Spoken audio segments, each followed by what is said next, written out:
Morning. Let's bring in our guest, retired Air Force Brigadier General Blaine Holt, and also with us today, Professor of Middle East Studies at Florida Atlantic University, Professor Robert Rabil. Gentlemen, good morning to you.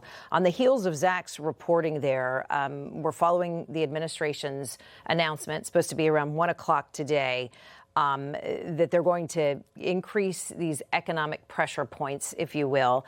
Iran is warning that countries backing the Trump administration's new economic measures will be committing an act of war. Professor, what are the remaining pressure points, and how does this threat that you just saw a moment ago on our screen factor into it? Well, first, thank you for having me, Ms. Kick. Well, as a matter of fact, they have a pattern, the Iranian. They're going to use terrorism.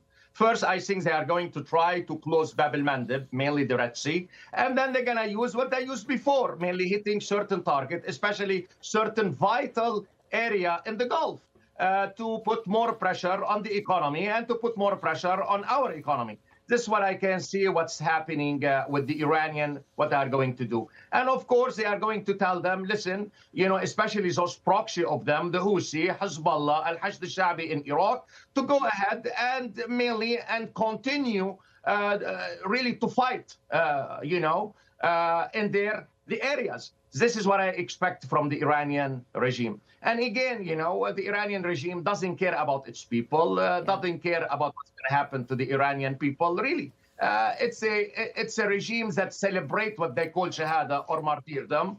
And we have seen what they have done to their own people. So mainly, I think that to wrap it up myself and give you more time, thank you. I think that the economy has collapsed, and it's as clear. Every 2 million riyal to make $1. But on the other hand, I think it's a matter of time. It's a matter of time, not in the short term, for the regime to collapse. General, what's left economically in terms of pressure points, and will economic sanctions alone take out this regime, or are we going to need military follow-up? Well, it's a multiple layered approach that's been going on for now 6 months, not 6 years. There is no 130,000 U.S. troops on the ground. We're doing marvelously well. There's no real fight left in Iran except for asymmetric options. We're moving ships through the straits. They can't see us at night. What happens next?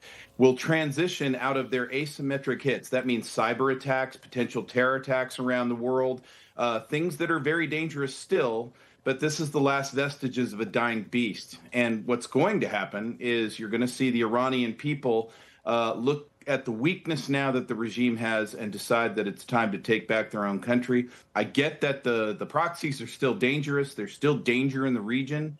But we're on the downward slope here. And what the economic tightening means is that any of those still left that want to launder money or do shadow banking with Iran, those days are over. We will get you bad, whether it's tariffs, shutting down your banks, shutting down your networks. And that's what economic fury and economic D-Day truly mean. Professor, does it worry you, concern you at all, that Turkey is actually still trading with Iran, Pakistan doing the same? They're supposed to be trying to negotiate this agreement, or get us at least back to the negotiating table here. These two countries have to be part of the economic calculus as well, of course, as China, correct? Okay, yes, but let me explain to you what's the position of Turkey and Pakistan. Turkey and Pakistan really, they would like Iran to concede to the United States that the war is over. What Turkey and Pakistan are worried about if the regime falls, what kind of alternative you have. Why? Because they have minorities, and Iran has minorities, and they worry that Iran might disintegrate, and will be a huge headache for them. And I would add certain Arab countries, also certain Arab Gulf countries and Arab countries also, they are worried about the alternative. What kind of alternative? You know what I mean? So this is where Pakistan, and this is why, as a matter of fact, the chief of staff of the Iranian army, Munir, he's today in Iran, and he's trying to convince the Iranian to give concession to United States so as to resume the negotiations. So this is the position of Turkey and Pakistan. But other than that, really, they are against that regime, but not against the collapse of the regime. But obviously, to your point, General, the world is on notice right now. If you're trading with Iran in any way, whether you're friend or foe, I think that's the messaging out of this administration today, General. That's exactly right. And Turkey needs our help on a whole variety of issues, by the way. So does Pakistan. They can go there and try to talk these guys off the ledge. I don't think they're really going to Tehran to say maybe you cut a better deal with the United States. I think they're talking about their exiles. I think they're talking about where do you guys end up if you want to flee the country. We're in that place. If you truly look inside of what's going on in Iran right now, you're seeing fires everywhere. Riots are starting. There's no food. There's no water to speak of. Look, the conditions are right, but this is what we attempted to do. This is what we would bring about. And I would look for very good news, but I would also urge caution all around the world now, because when a dying beast is about to become a martyr, there's nothing they won't do on their way out off the stage. Including executing civilians. To your point, Professor, a moment ago, the IRGC leadership continued those executions over the weekend of civilians. Another man accused of working with the United States and Israel killed. What does this do when the Iranian people on the ground are seeing their loved ones, their brothers and sisters, their fellow civilians being murdered? Does it stoke the ire of the people there? Well, of course, they are very furious with the regime. They are very angry with the regime. But the point is the regime has a monopoly over the weapons.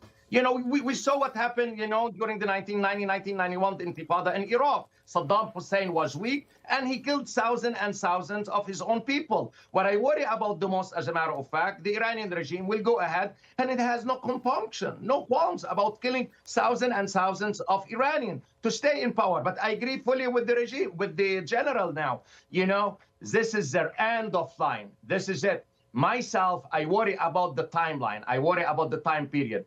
And I hope that United States doesn't stay okay or doesn't stick to that policy only for 2 weeks or 3 weeks or even for a couple of months.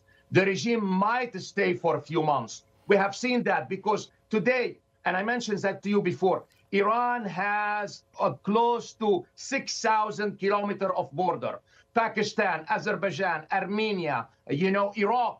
And you have an economy of smuggling. It's integral to the region. So this is why I feel myself, the economy has collapsed. The regime is coming to a point where it's going to collapse. But between those two poles, between those, what they are going to do. And here, what I agree fully with the general, this regime is a terrorist regime. And I myself, I expect the worst that it's going to do against its own people and against the people of the region, especially the Gulf region, Ms. Kate. And the threats continue, General, against the President of the United States and his family.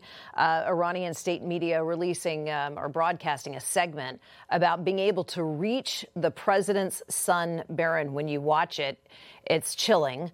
They're offering a $10 million reward now. Here's the video, some of it. We're not going to play all of it, but they depict really efforts to get around his security, map out his locations, his connections. Obviously, General, this is propaganda, but it shouldn't be taken lightly. You never take any threat lightly, and this is what we see that's left in the toolbox for them.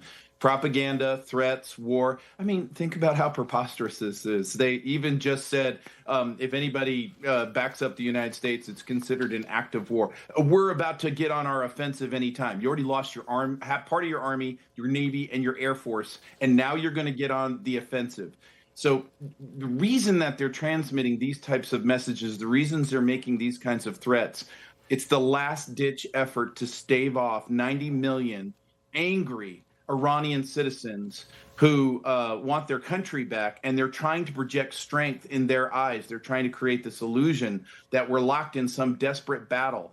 And then the mainstream media backs that up because they're just praying Trump's plan will fail so the midterms can be theirs. And it's all just nonsense. We're defeating the country of Iran. The 47 years is now over, and we're going to do our grandchildren a service. And that's what's happening. General Blaine Holt, Professor Robert Rabil, terrific conversation as always. Gentlemen, thank you. Thank you. Thank you for having us. Thank you very much.